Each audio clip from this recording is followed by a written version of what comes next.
Jonathan Williams is the president and the chief economist of the American Legislative Exchange Council, great sponsors of the Hugh Hewitt Show, great partners in our effort to bring freedom and prosperity to all the 50 states. Jonathan, how are you? Ready for the first week of college football?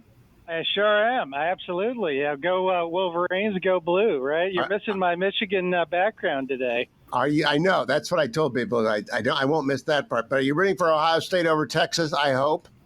Yeah, Midwesterners, we have to stick together, right?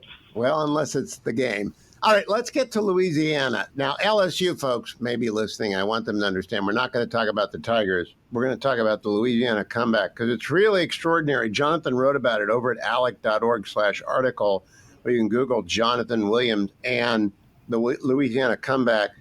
I am struck by the number. The first thing that struck me in your article, John, is that Louisiana and Florida in the 1950 census both had 8 congressional districts.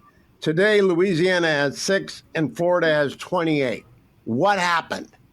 Well, isn't that something? I mean, that is the just amazing story that most people don't know, that Florida's growth, of course, we know more recently, but you go back and you trace those states' history where they were the exact same size by congressional district there, and now we've seen the huge divergence. One of the big things why is Florida being a no-income tax state, being a state that's followed a very much an ALEC framework of policy wins after year after year after year, and Louisiana now being stuck really in a very competitive region and a state that has really been a state that's been a laggard, not just in America, but especially in the Southeast region. Louisiana, a lot of people don't know this, but Hugh, you do.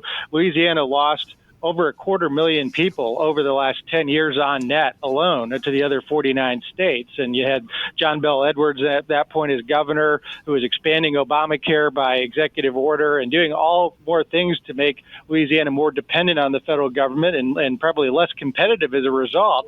Fast forward to today, you have a much different outlook with Governor Landry and legislative leaders looking to turn the corner on what's been a very painful number of decades for Louisiana.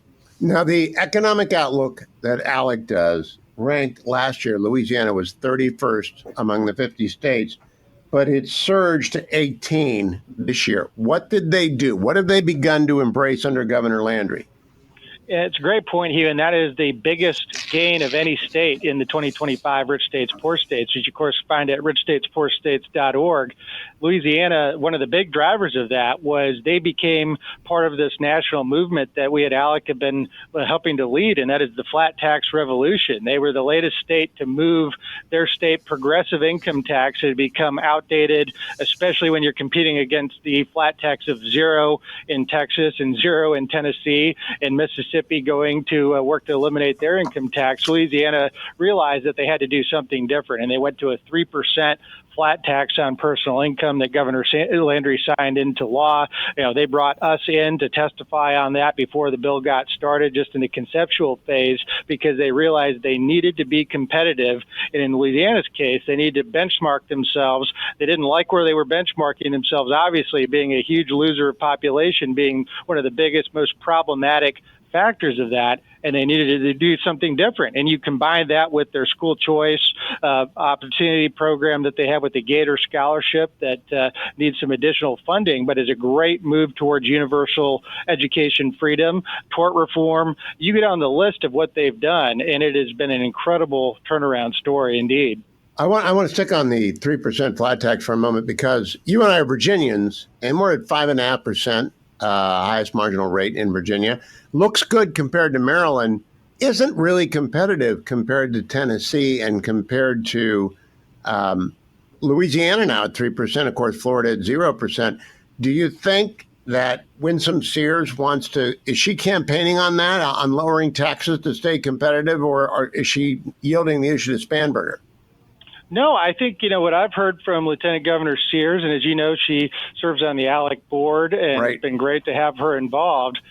She wants to get the burden of taxes down in Virginia and realizes that we can't compare ourselves just to Maryland. We have to compare ourselves to North Carolina, a huge growth state, to Tennessee. If you talk to folks out in Bristol, they see it every single day on the state line. And West Virginia is becoming much more competitive, as we've talked about, Hugh. And so I know Lieutenant Governor Sears wants to target the horrible car tax tax that, for whatever reason, we still have in the state of Virginia that Jim Gilmore tried to get rid of 25 years ago and was stopped by a lot of the big spending cities and counties.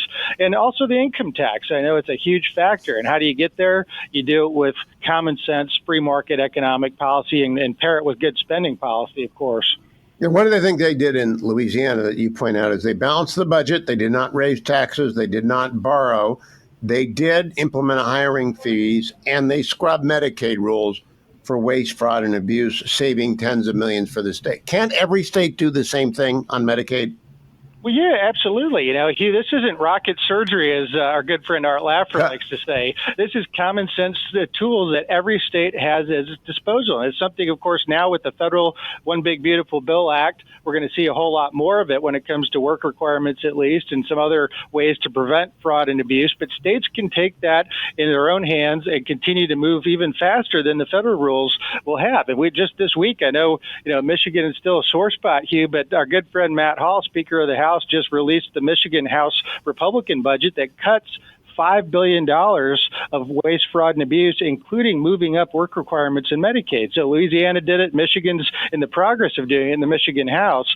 And it's, I think, proof positive that any state can follow and find that waste and make sure they address it.